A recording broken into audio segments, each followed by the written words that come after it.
A push to bring the cruise industry to Mount Pleasant. News 2's Jordan Siopa tells us who's behind this and where some of our public officials stand on the matter.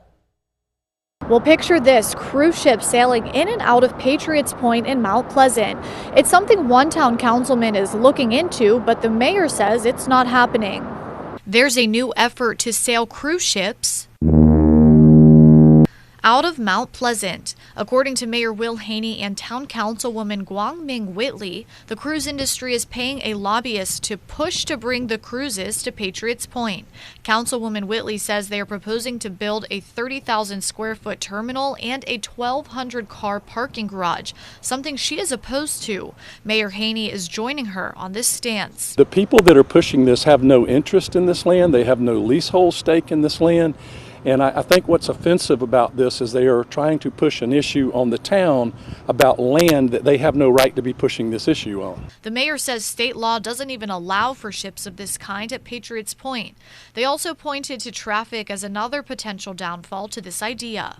Once this got out, I've heard from so many residents, don't ever have cruise ships in the town of Mount Pleasant.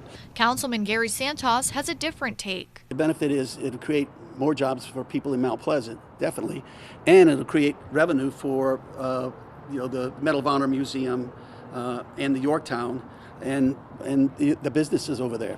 The South Carolina Ports Authority president and CEO is weighing in on this too, saying, quote, "We will continue to have concerns unless there is a permit application that thoroughly addresses impacts to safe navigation in the harbor, as well as impacts to operations and maintenance of the channel.